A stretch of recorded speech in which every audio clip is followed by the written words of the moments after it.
Hello all, I welcome you to my channel. So I am here with you with the continued video of chapter number 16, that is management of natural resources. So after discussing about the valuable resources like forests and water, at last we are coming to the new resource, that is fossil fuel, which we use it conventionally day to day life. We are using the fossil fuel because that what is fossil fuel. So what is fossil fuel? Fossil fuel are energy resource that is formed over millions of years from remains of dead plants and animal buried underneath sediment and rock. जब बहुत सारे dead plants और animals आज से millions of years पहले जब वो soil के नीचे चले गए होंगे, उसमें डिकम्पोजिशन प्रोसेस हुई होगी. Fossil fuel management is very much essential. Why? Because right now we have seen that it takes millions of years to form, right students, and there are some conditions for formation of fossil fuel कि इसमें oxygen का absence होना चाहिए, अर्थ है वो heat होना चाहिए, उसका प्रॉपर प्रेशर आएगा, तब वो डेड प्लांट्स एंड एनिमल्स है वो एक फ्यूल में कन्वर्ट होंगे. तो चलो इस प्रोसेस को थोड़ा सा वाइडली देखते हैं. आप देख सकते हो फॉसिल फ्यूल्स है उसमें कोल है वो लैंड पे फॉर्म होता है, और जो पेट्रोल है, केरोसिन है, वो सब क्रूड ऑयल में से डिस्टिलेशन के प्रोडक्ट्स होके बाहर निकलते हैं. ठीक है, तो अभी हम जो डिस्कस करने वाले हैं वो वाटर रिसोर्स में से जो क्रूड ऑयल कैसे निकलता है उसके बारे में थोड़ा बहुत देखने वाले हैं. ठीक है स्टूडेंट्स, तो देखिए स्टूडेंट्स, बहुत सालों पहले 300 and 400 millions ago, in first picture you can see over here that there are some marine animals like shark, fish, you can see in the first picture. Okay students, these small marine animals जब और साल आगे बढ़े, मतलब कि 100 millions years ago, तो ये सब है वो छोटे छोटे मतलब कम होते गए उसकी क्वांटिटी. तो ये सब जो थे वो डेड हो गए, आप देख सकते हो.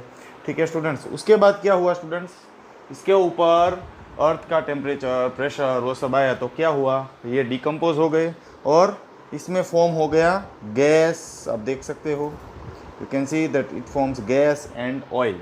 ऑयल कौन सा ऑयल स्टूडेंट्स? Crude oil.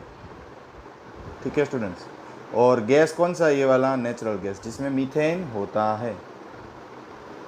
ठीक है स्टूडेंट्स, तो क्या हुआ, तो जैसे जैसे जैसे जैसे टाइम बढ़ता गया वैसे वैसे मेराइन ऑर्गेनिज्म है वो रिमेन्स ऑफ ऑर्गेनिज्म मतलब डेड होते गए, और जैसे जैसे प्रेशर, हीट, ऑक्सीजन की एब्सेंस होती गई, तो उसमें से दो चीज़ बना.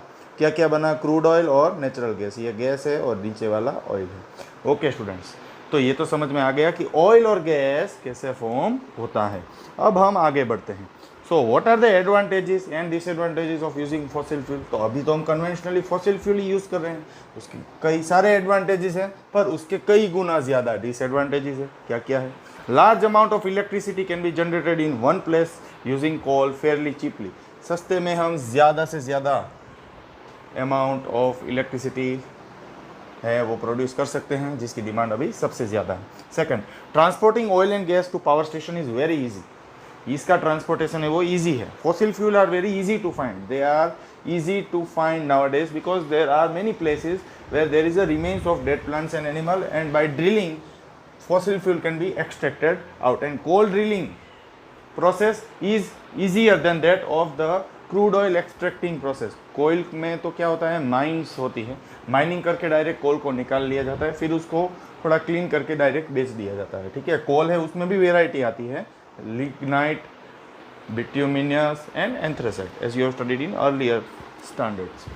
Power stations that make use of fossil fuel can be constructed in almost any of the location. Power stations है वो भी आप इजीली कंस्ट्रक्ट कर सकते हो जिसमें फॉसिल फ्यूल का यूज़ होता है. ठीक है स्टूडेंट्स, उसके बाद डिसएडवांटेज क्या है? सबसे पहले वो पोल्यूशन क्रिएट करता है, और जितना पोल्यूशन ज़्यादा उतना कार्बन का कंटेंट ज़्यादा, उतना कार्बन डाइऑक्साइड बढ़ाएगा, उससे कौन सी इफेक्ट होगी? ग्लोबल वार्मिंग होगा. Second, it provides us a very harmful gas after combustion, that is sulfur dioxide, even nitrogen dioxide, and when they combine with water then they produce a certain acids. Like I am giving you one example, if nitrous oxide combines with water it will give you which acid?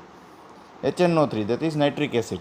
Okay students, then if sulfur dioxide combines with water it will give you H2SO3.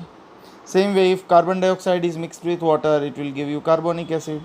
So when these acids are accumulated, okay students, then it will give a very harmful effect on the climate.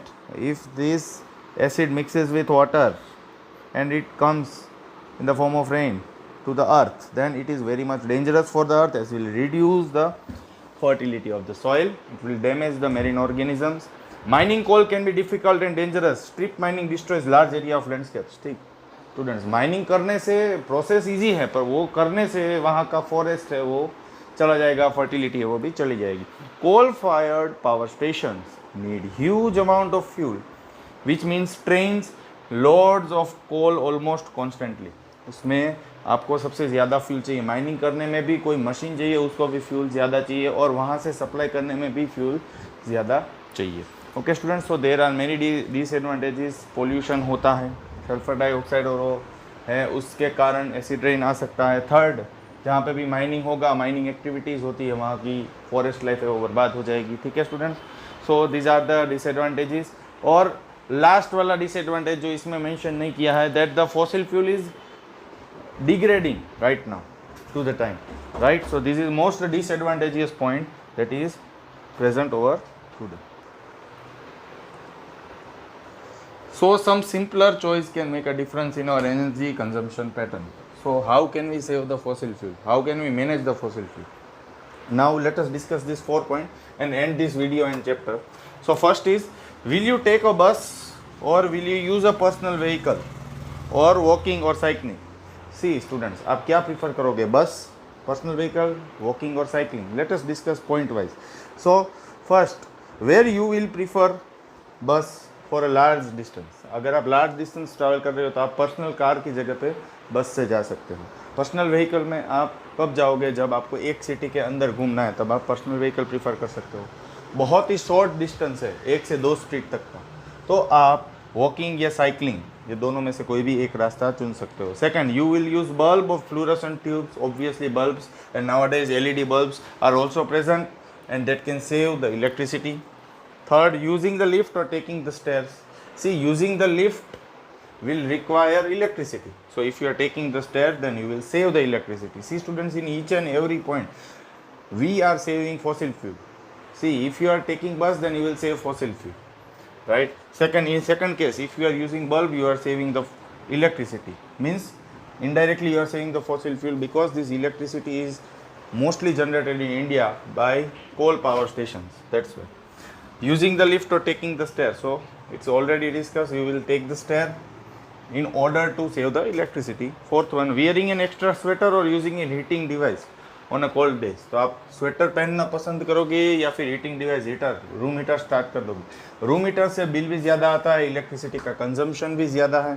ठीक है students, तो electricity waste होगी, तो इससे अच्छा है आप sweater prefer करो. तो which all ways are most preferable, walking और cycling, because environmental friendly, using bulb, less electricity use, taking the stair, environment friendly step, and wearing an extra sweater.